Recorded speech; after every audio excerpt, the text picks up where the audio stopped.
Hello everyone, welcome to Okul India के सबसे affordable learning platform में आप सभी लोगों का एक बार फिर से बहुत बहुत स्वागत है।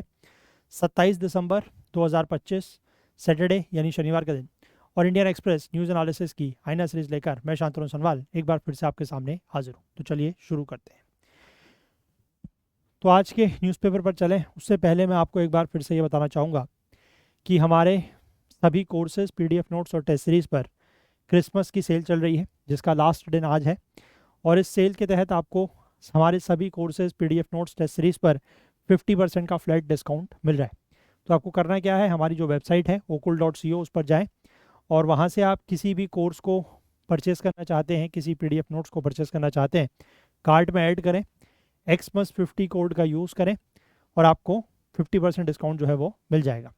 कोई डाउट या क्वेरी होती है तो यहाँ पर हमारा एक नंबर दिया हुआ है, व्हाट्सएप नंबर, इस पर आप कॉन्टैक्ट भी कर सकते हैं।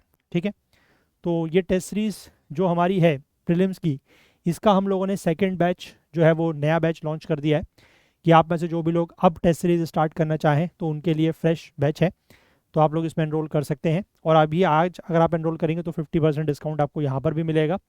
सिमिलरली हमारा जो CSET लाइव क्लासेस का बैच है उसमें भी आपको 50% मिल जाएगा अगर आप आज एनरोल करते हैं तो। और जो रिकॉर्डेड क्लासेस का बैच है इसमें भी, तो आप इनमें से किसी भी बैच में अगर एनरोल करना चाहें तो आज एनरोल कर सकते हैं, आपको सभी में 50% का ऑफ मिल जाएगा। और बाकी हमारे जो कोर्सेज हैं, जो पीडीएफ नोट्स हैं, उसके लिए आप हमारी वेबसाइट या ऐप पर विजिट कर सकते हैं। चलिए, तो आज का न्यूज़पेपर हम लोग पहले देखते हैं। आज और कल, मतलब जो बीत गया कल, उसमें कोई बहुत ज़्यादा आर्टिकल्स नहीं थे, सिर्फ 2-3 आर्टिकल्स हैं और छोटे छोटे आर्टिकल्स हैं, तो उनको हम लोग यहाँ पर कवर करेंगे। ये आज का न्यूज़पेपर है, इसमें भी यहाँ पर फ्रंट पेज में कुछ खास न्यूज़ नहीं है। आपको एक न्यूज़ इसमें मिलेगी ऑन पेज नंबर, मैं दिखा रहा हूँ आपको, ये ऑन पेज नंबर 6। ठीक है, दिल्ली एडिशन का जो पेज नंबर 6 है, यहाँ पर एक न्यूज़ दी गई है कि इंडस वाटर ट्रीटी जो है वो ऑन होल्ड है। ये आपको पता है कि जब 22 अप्रैल के दिन पहलगाम पर हमला हुआ था, पहलगाम पर अटैक हुआ था, तो उसके बाद जो इंडस वाटर ट्रीटी है उसको होल्ड पर रखा हुआ है।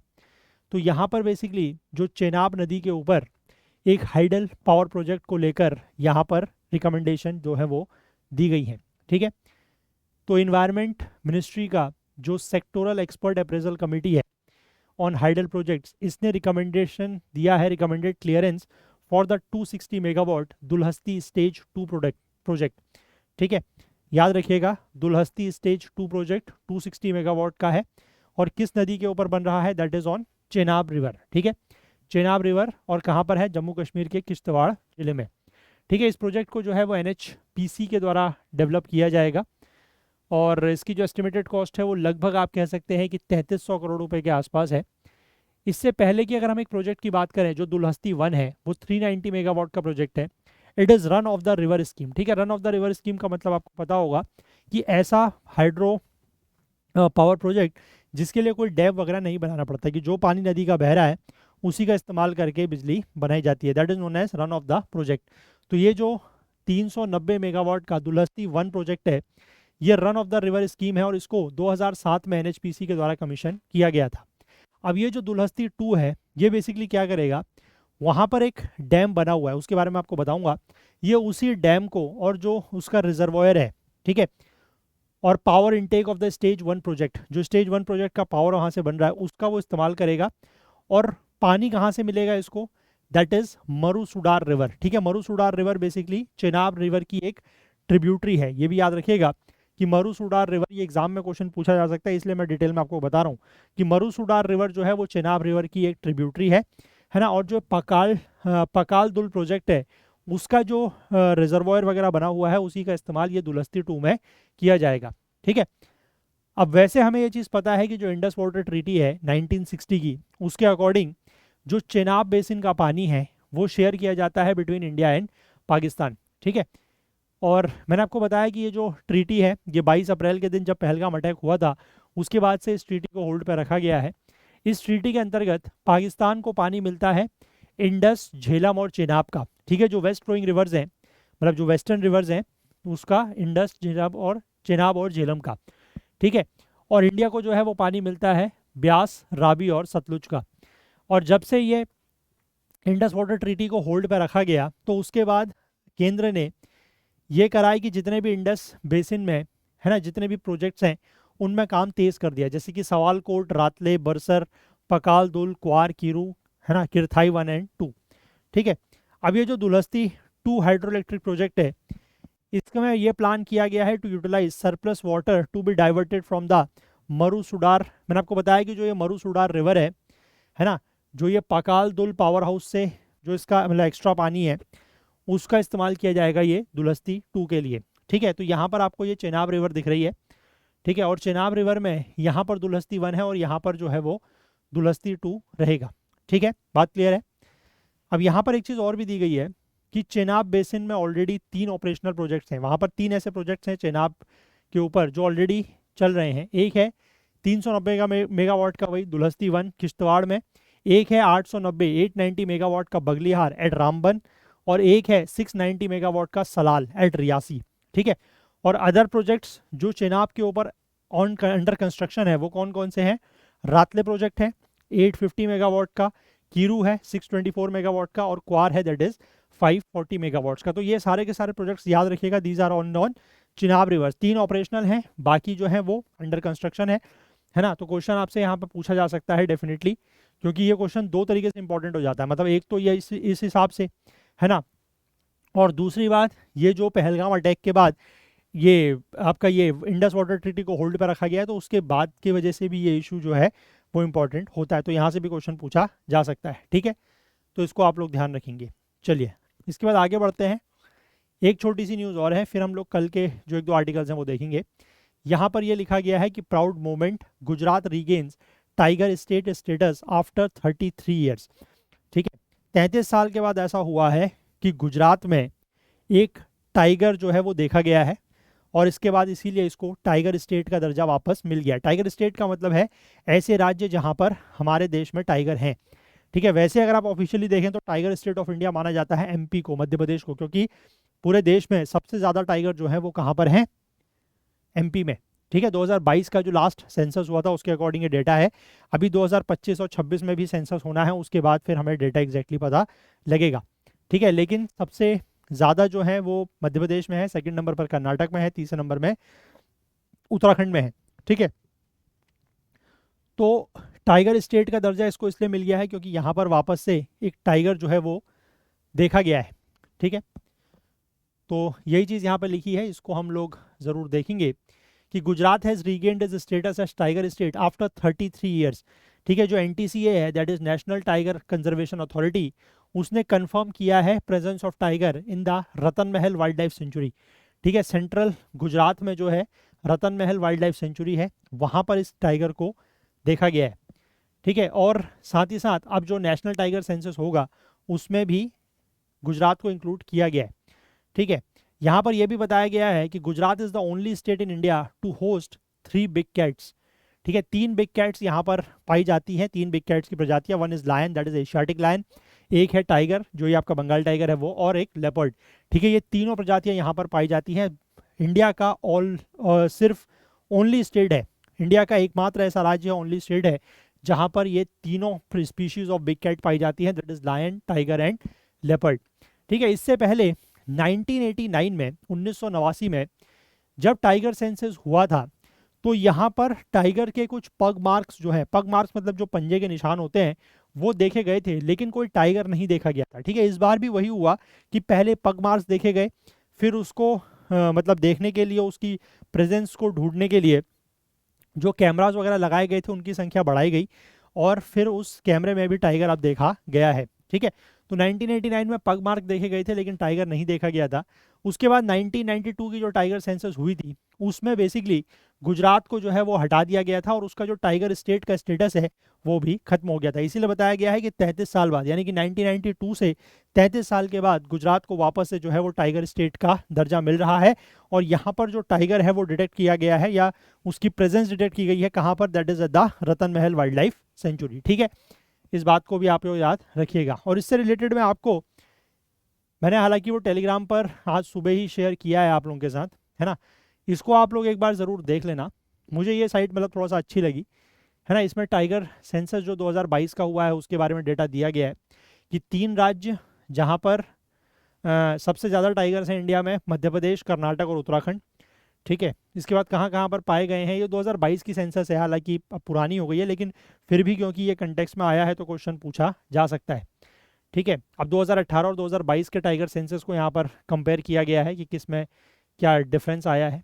ठीक है, इसके बाद यहाँ पर ये इन्फोग्राफिक में समझाया गया है कि 3 राज्य ऐसे हैं जहाँ पर 500 से ज़्यादा हैं, वही मैंने आपको बताया, एमपी, कर्नाटक, उत्तराखंड। 5 राज्य ऐसे हैं जहाँ पर टाइगर्स 300 से ज़्यादा हैं। 8 राज्य ऐसे हैं जहाँ पर 200 से ज़्यादा टाइगर्स हैं।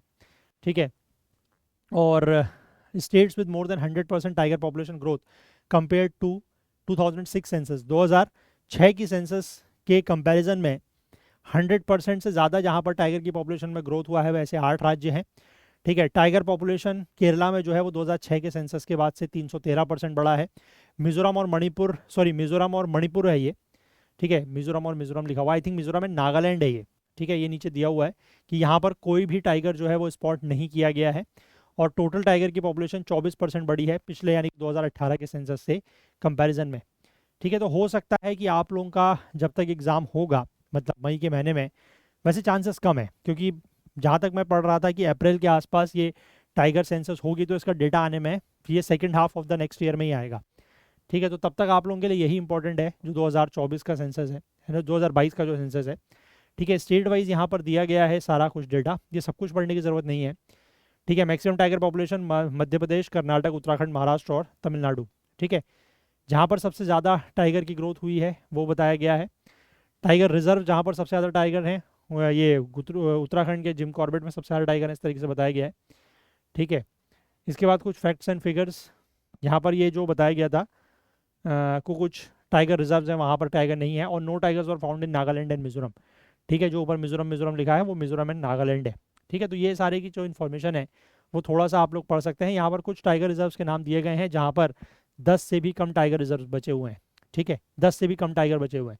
तो इस साइट को मैंने लिंक ऑलरेडी टेलीग्राम चैनल पर पोस्ट किया हुआ है, वहाँ से एक बार आप इसमें से थोड़ा सा इन्फॉर्मेशन नोट कर लेना। ठीक है, चलो, तो ये आज के जो 2 आर्टिकल्स थे वो तो हमने देख लिए। अब हम कल के 2 आर्टिकल हैं उनको भी थोड़ा सा देख लेते हैं। ठीक है, एक आर्टिकल बेसिकली ये है, इसकी हेडिंग से हमें कोई लेना देना नहीं है। ठीक है, आर्टिकल का जो मेन सार है वो यहाँ पर है, क्योंकि क्वेश्चन आपसे यूपीएससी में अगर नहीं भी पूछा जाए तो स्टेट पीसीएस वगैरह में है ना पूछा जा सकता है। तो यहाँ पर एक मतलब कह सकते हैं कि एक जगह का, एक पार्क का जैसा है, उसका इनॉग्रेशन किया गया। वो यहाँ पर इमेज भी आपको शायद दिख रही होगी, ये है ना। इस जगह का नाम है प्रेरणा स्थल, राष्ट्र प्रेरणा स्थल। ठीक है, राष्ट्र प्रेरणा स्थल जो है ये जगह बनाई गई है लखनऊ में। ठीक है, उत्तर प्रदेश की राजधानी लखनऊ में। और यहाँ पर जो आपको ये 3 स्टैचूज दिखाई दे रहे हैं, ये 3 स्टैचूज किन किन के हैं? एक है डॉक्टर श्यामा प्रसाद मुखर्जी का, एक है पंडित दीनदयाल उपाध्याय का, और एक है जो हमारे पूर्व प्रधानमंत्री रह चुके हैं अटल बिहारी वाजपेयी, उनका ये तीनों का यहाँ पर स्टैचू है। ठीक है, और अटल बिहारी वाजपेयी का आपको पता होगा कि 25 दिसंबर के दिन जो है वो जन्म जयंती होती है, बर्थ एनिवर्सरी होती है ना। उन्हीं के जन्म दिवस के उपलक्ष्य पर जो सरकार है वो गुड गवर्नेंस है ना, सुशासन दिवस जो है वो भी मनाती है। तो उनका परसों यानी कि 25 तारीख के दिन 101st जो है वो बर्थ एनिवर्सरी थी। तो उस दौरान ये जो स्थल है राष्ट्रीय प्रेरणा स्थल, इसका उद्घाटन प्रधानमंत्री ने किया है। ठीक है, इन तीनों की यहाँ पर मूर्ति है, ये याद रखिएगा। अटल बिहारी वाजपेयी के बारे में तो आप जानते हैं कि भारत के पूर्व प्रधानमंत्री रह चुके हैं। अगर डॉक्टर श्यामा प्रसाद मुखर्जी के बारे में आपको बताऊं तो 1951 में भारतीय जनसंघ जो था, ठीक है, भारतीय जनसंघ, उसकी इन्होंने शुरुआत की थी। भारतीय जनसंघ बेसिकली जो आरएसएस है ना, राष्ट्रीय स्वयंसेवक संघ, उसका एक पॉलिटिकल आर्म है। ठीक है, तो 1951 में इसकी शुरुआत की गई थी। उसके बाद भारतीय जनसंघ जो है वो कुछ और पार्टियों के साथ मिलके, जब आपको पता होगा कि 1975 के बाद जब चुनाव हुए, जब इमरजेंसी लगी, उसके बाद जब एक नई पार्टी बनी, ठीक है, कांग्रेस को काउंटर करने के लिए, है ना, इंदिरा गांधी को काउंटर करने के लिए, दैट वाज जनता पार्टी। तो ये जनसंघ और बाकी कुछ पार्टियों के साथ मिलके जो है वो जनता पार्टी बनती है। उसके बाद 3 साल सरकार चलती है मोरारजी देसाई, जिसमें प्रधानमंत्री रहते हैं, और 1980 में जाके ये जनता पार्टी जो है वो फिर चुनाव हार जाती है। और उसके बाद 1980 में जो पार्टी बनती है, मतलब जिसको सक्सेसर माना जाता है जनता पार्टी का, है ना, या जनसंघ का आप कह सकते हैं, क्योंकि जनसंघ से ही जनता पार्टी बनी थी।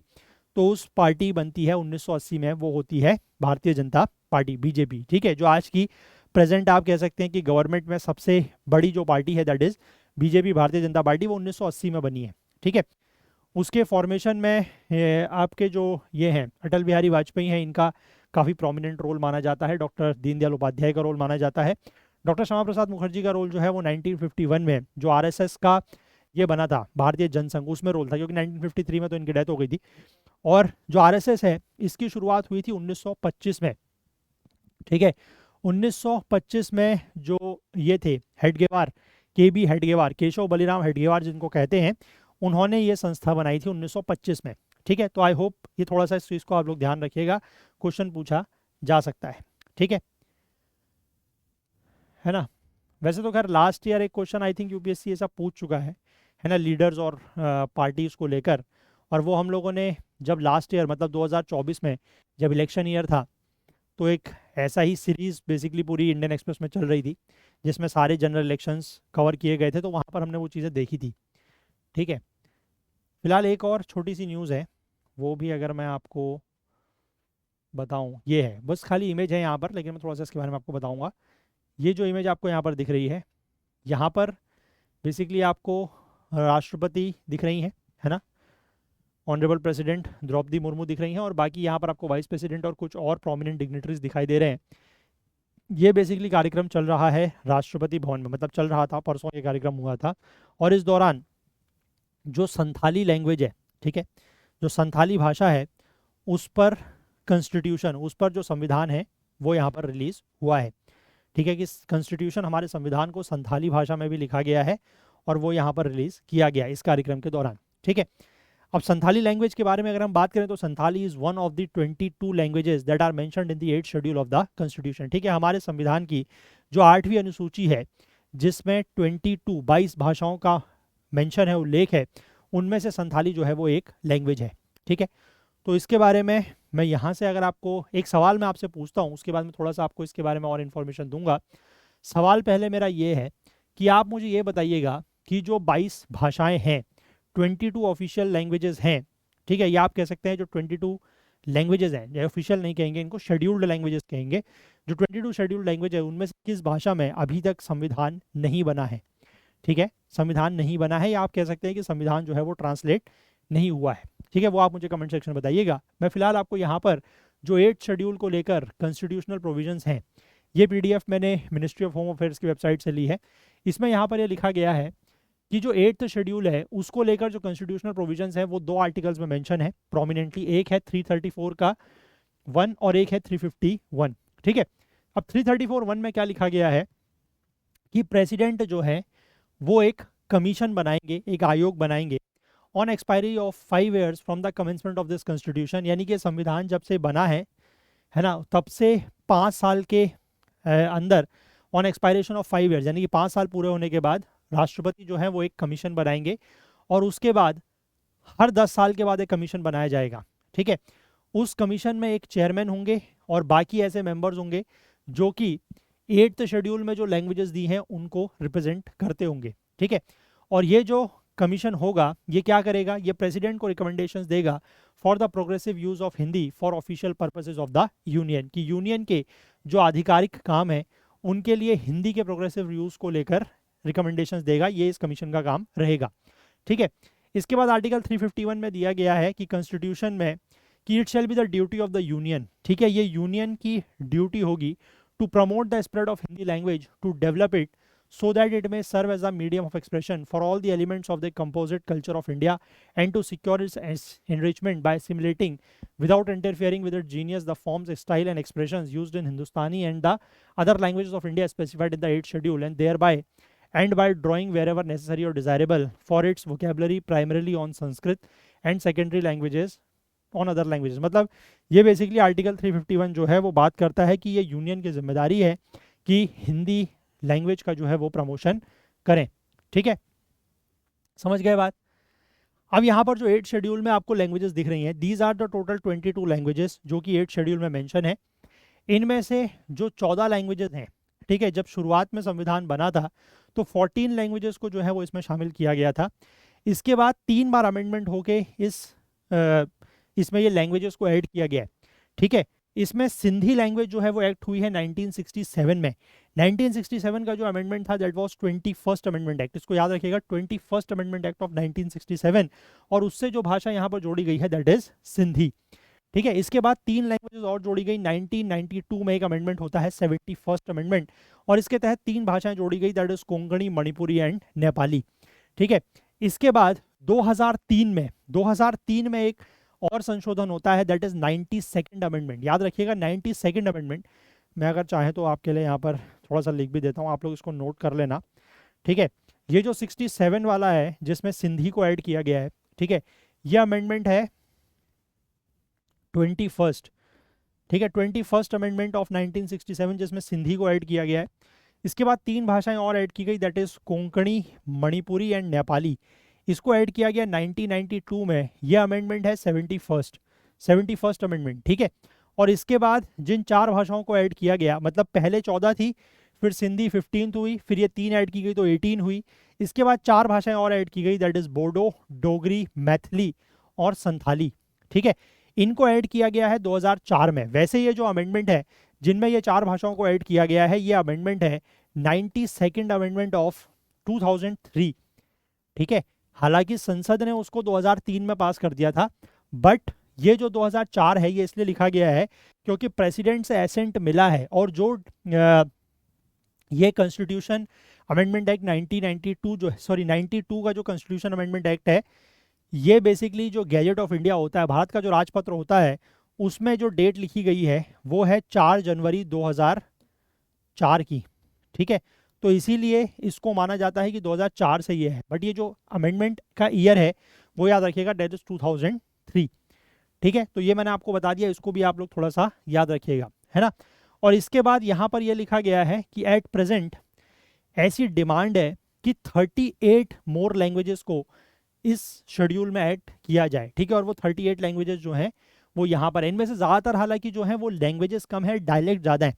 ठीक है, बोलियाँ ज़्यादा हैं, लैंग्वेजेस कम है, लेकिन उनको यहाँ पर फिर भी उनकी डिमांड चल रही है। ठीक है, अब यहाँ पर एक चीज़ और है कि देखो, यहाँ पर यह लिखा गया है कि जो डायलेक्ट्स और लैंग्वेजेस का इवोल्यूशन है ना, वो काफ़ी डायनामिक होता है, which is influenced by the socio political developments. तो इसलिए किसी भी लैंग्वेज को, है ना, मतलब किसी भी लैंग्वेज के लिए कोई क्राइटेरिया फिक्स करना, या लैंग्वेजेस के लिए क्राइटेरिया फिक्स करना कि वो डायलेक्ट से अलग हैं और उन्हीं लैंग्वेजेस को हम शेड्यूल्ड, ये जो 8 शेड्यूल है उसमें शामिल करेंगे, उसके लिए कोई क्राइटेरिया बनाना बड़ा ही मुश्किल है।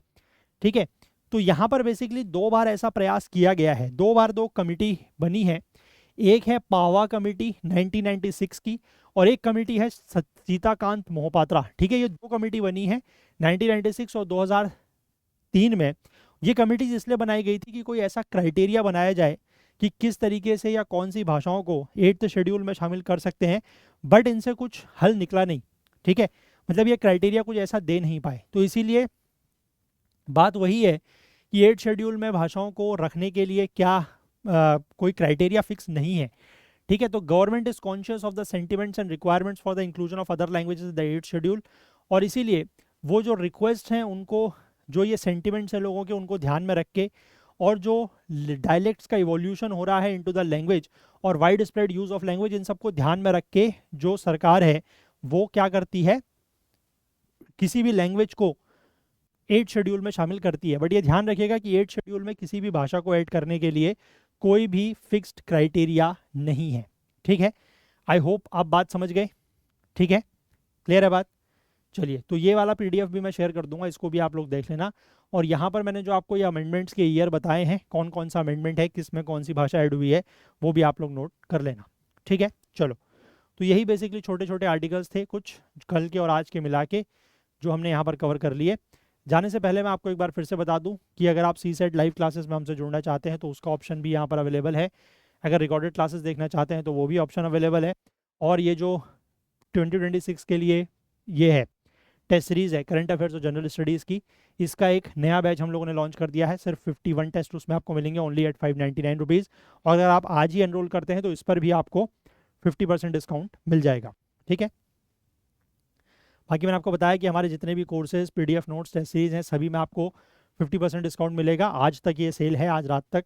चाहें तो आप हमारी वेबसाइट पर जाएं, कोई भी course, PDF notes, test series purchase करें, XMUS50 कोड का यूज़ करें, 50% डिस्काउंट मिलेगा।